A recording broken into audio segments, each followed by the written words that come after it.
जय हिंद दोस्तों। पिछले वीडियो में हमने भाग 4 को देखा था। अब हम चलते हैं इसके आर्टिकल की तरफ। तो शुरू करते हैं। मैंने आपको बताया था भाग 4 शुरू होता है आर्टिकल 36 से और कहाँ तक जाता है आर्टिकल 51 तक।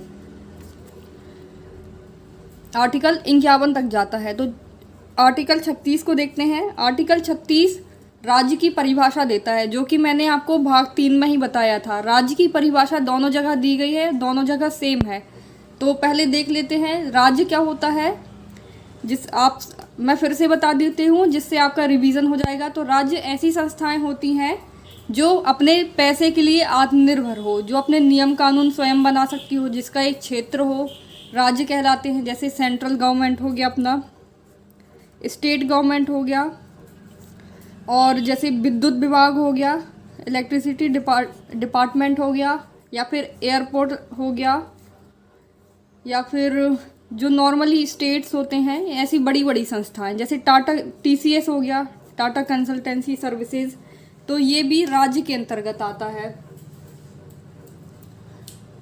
तो ये आर्टिकल 36 कहता है कि राज्य जब भी कोई नियम कानून बनाएगी, एक मिनट, हाँ, राज्य जो भी नियम कानून बनाएगी उसमें भाग 4 को सम्मिलित करना होगा। यानी कि राज्य जो भी नियम कानून बनाएगी वह ध्यान रखेगी कि भाग 4 में वर्णित आर्टिकल को भी सम्मिलित करे। आर्टिकल 37 कहता है कि यह न्यायालय द्वारा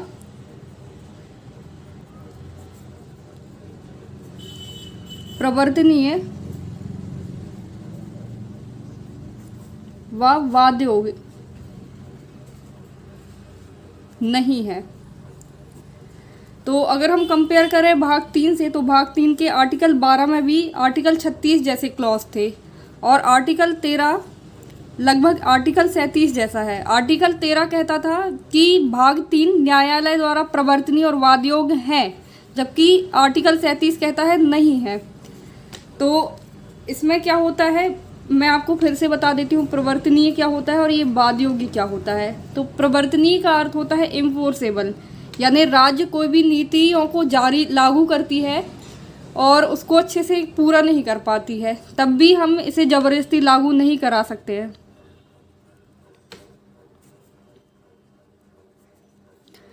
जैसे मान के चलिए किसी ने मैनिफेस्टो में बोल दिया कि हम आपको हर साल, अगर हम चुनाव जीतते हैं और हर साल आपको 10,000 रुपये देंगे प्रत्येक फैमिली को, पर ये कानून तो उन्होंने नहीं बनाया है, लेकिन बोल दिया था, क्योंकि उन्होंने सिर्फ बोला था। तो और उनकी पार्टी जीतने के बाद हम उनसे ज़बरदस्ती इसको लागू नहीं करा सकते हैं। और बाध्य योग्य का अर्थ होता है कि जैसे लागू ये नहीं करा पाए तो हम इसमें कोर्ट में चैलेंज भी नहीं कर सकते हैं।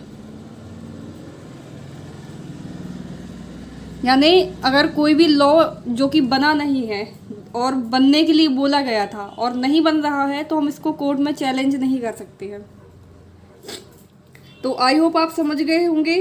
जबकि हम आर्टिकल 13 में चलेंगे, तो आर्टिकल 13 कहता है कि कोई भी मूल अधिकार हमारे अगर कोई छीनने की कोशिश करता है तो हम कोर्ट का सहारा ले सकते हैं और उसे लागू भी करा सकते हैं, यानी प्रवर्तनीय है, क्योंकि हमें मूल अधिकार मिले हुए हैं, अर्थात ये लागू होना ज़रूरी है। अब चलते हैं आर्टिकल 38 की तरफ। आर्टिकल 38 कहता है लोक कल्याण की अभिवृत्ति। आर्टिकल 38 कहता है लोक कल्याण की अभिवृत्ति। इसका मतलब है कि राज्य कोई भी नियम कानून बनाती है तो वह पब्लिक वेलफेयर की मेंटेलिटी, लोक कल्याण मतलब पब्लिक वेलफेयर और अभिवृत्ति मतलब मेंटेलिटी। तो जो भी नियम कानून बनाएगी वह पब्लिक वेलफेयर की मेंटेलिटी से बनाएगी, यानी जिसमें लोगों को या आम जनता को फ़ायदा मिले। फॉर एग्ज़ाम्पल, आपने रेलवे की टिकट ली होगी, तो रेलवे की टिकट के पीछे आप देखेंगे कि आपको टोटल कॉस्ट का 57% ही पे करना होता है। इसको अगर हम अप्रॉक्स 50% माने, तो कोई टिकट अगर 25 रुपये की है तो इसका टोटल कॉस्ट 50 रुपये था, पर हमको 57 पे करना है, यानी लगभग 50% माने अगर, तो 25 रुपये लिया जा रहा है, यानी टोटल कॉस्ट का आधा लगभग हो जाता है। तो अगर कोई भी राज्य नियम या कानून बनाती है तो वह पब्लिक वेलफेयर की मेंटेलिटी को ध्यान में रख के बनाएगी, जिसमें लोगों का ज़्यादा से ज़्यादा फ़ायदा हो। इसी में लिखा गया है कि हमें 3 तरह के न्याय मिलते हैं, यानी 3 तरह के न्याय की चर्चा की गई है। तो हम देखते हैं कौन कौन से 3 तरह के न्याय हैं। एक है सामाजिक न्याय, एक है आर्थिक न्याय, एक है राजनैतिक न्याय। तो आर्टिकल 38 के तहत इन न्याय के तरीकों से ही नियम कानून बनाए जाएंगे, यानी कोई भी सामाजिक रूप से या आर्थिक या फिर राजनीतिक रूप से पिछड़ा ना रहे। अब चलते हैं आर्टिकल 39 की तरफ। आर्टिकल 39 कहता है स्त्री और पुरुष को समान कार्य के लिए समान वेतन।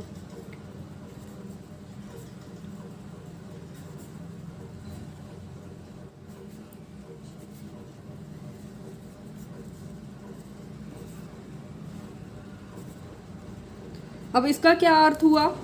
तो जनरली क्या होता है, गवर्नमेंट सेक्टर या बड़ी बड़ी ऑर्गेनाइजेशन में ये हमको भेदभाव देखने को कम मिलता है, मगर हम नॉर्मल सी संस्थाएं या छोटे मोटे काम या डेली लेबर्स को देखेंगे तो इसमें बहुत ही ज़्यादा भेदभाव देखने को मिलता है।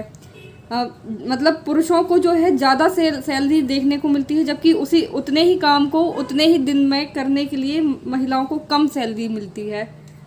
तो मैं अपना एक एक्सपीरियंस भी बताऊंगी आपको कि हमारे यहाँ क्या हुआ था। नाली निर्माण का कार्य चल रहा था, तो जो भी घर है उनके आगे और पीछे ड्रेनेज सिस्टम अच्छा हो, जिसमें बरसात के समय या अन्य समय पानी वगैरह की दिक्कत ना हो, यानी पानी कहीं पे भी ब्लॉक ना हो। क्या होता है, मलेरिया वगैरह भी पानी जमा होने से होता है। तो सरकार बहुत सारे कार्य करा रही है, जिसमें से एक कार्य ड्रेनेज सिस्टम को ठीक करने का था। तो मेरे घर के सामने से नाली बन रही थी, तो वहाँ पे क्या हुआ था, जो डेली वेजर्स थे उसमें से मेल और फीमेल दोनों थे।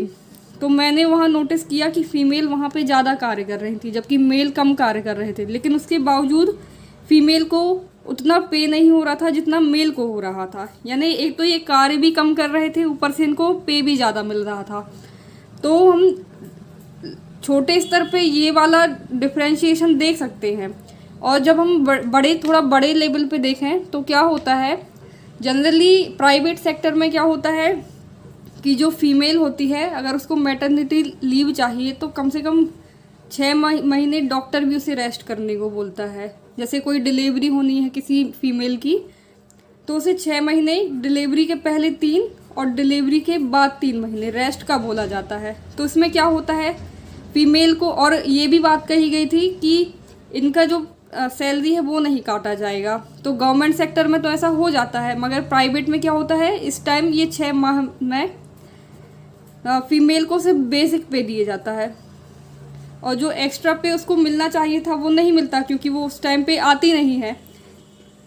जबकि मेल को बेसिक पे के अलावा भी और एक्स्ट्रा पे मिल जाता है। तो इससे क्या होता है, 6 महीने में सैलरी डिफ्रेंशिएशन मिल जाता है देखने को। ये सैलरी डिफ्रेंशिएशन से क्या होता है, 6 महीने के बाद जब फीमेल वापस उस ऑर्गेनाइजेशन को ज्वाइन करती है कार्य करने के लिए, तो उसका जो अमाउंट है जो बढ़ना है वो 6 महीने के पहले के हिसाब से बढ़ेगा, जबकि मेल का 6 महीने के बाद से बढ़ेगा। तो ये बहुत ही ज़्यादा सैलरी में डिफरेंस देखने को मिलता है। तो खैर बड़ी बड़ी संस्थाओं में तो ये सब नहीं होता है, मगर छोटे लेवल पे हमको ये सब देखने को मिलता है। तो आर्टिकल 29 में कहा गया है कि ऐसा भेदभाव नहीं होना चाहिए। और फिर आर्टिकल 39 में ही एक अमेंडमेंट करके जोड़ा गया था, 39 का या फिर 39A, ए बोलिए, का बोलिए, कुछ भी बोलिए, तो ये अमेंडमेंट करके जोड़ा गया। तो इसमें क्या बोला था कि समान न्याय और निःशुल्क विधि सहायता,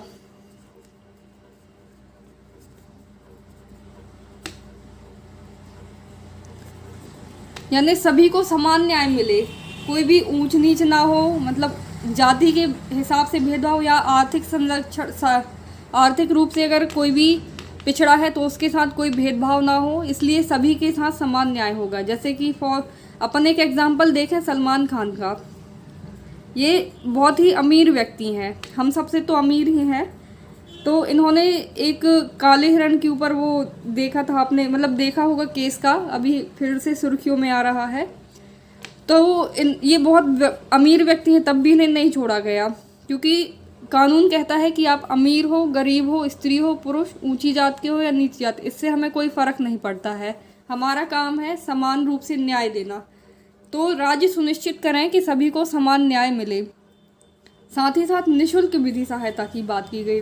तो अब ये निःशुल्क विधि सहायता किस एस्पेक्ट से बोला गया है, तो इसमें क्या होता है कि बहुत से लोगों को, क्योंकि क्या है कि हमें कानूनी जानकारी नहीं पता होती है। ये जानकारी जो कानून के लिए कार्य करने वाले लोग, जैसे पुलिस हो गए या फिर और लोग हो गए या फिर वकील हो गए, इनको ज़्यादा जानकारी मालूम होती है। ये आम आदमी को अच्छे से नहीं मालूम होता है। तो इस कंडीशन में अगर कोई व्यक्ति कोई किसी चीज़ की रिपोर्ट लिखाना चाहता है, तो उसे ये मालूम नहीं होता कि ये किस डिपार्टमेंट में रिपोर्ट की जाएगी या किस डिपार्टमेंट में नहीं की जाएगी, तो वो कैसे भी करके लिखा देता है, जिसकी वजह से हमारा केस कमज़ोर हो जाता है। तो इस कंडीशन में क्या है कि बोला गया है कि राज्य जो भी नीतियाँ बनाती हैं, तो जैसे पुलिस स्टेशन में हमें कंप्लेन करानी है, तो पुलिस स्टेशन में एक ऐसा डिपार्टमेंट रहे जो पहले सुझाव दे दे कि आपकी ये प्रॉब्लम है तो आपको यहाँ पे कंप्लेन करानी है या इस हिसाब से कंप्लेन करानी है।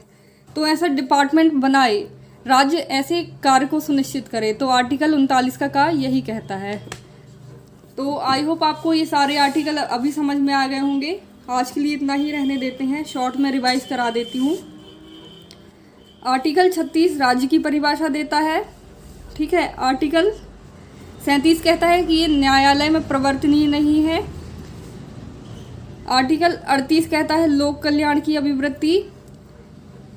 आर्टिकल 39 कहता है स्त्री पुरुष को समान कार्य के लिए समान वेतन। और आर्टिकल 39 का कहता है निःशुल्क विधि सहायता और समान न्याय। तो चलिए आगे के वीडियो में हम आगे के आर्टिकल को डिस्कस करेंगे। आई थिंक आपको ये समझ में आया होगा। तो चलिए मिलते हैं नेक्स्ट वीडियो में, तब तक के लिए जय हिंद।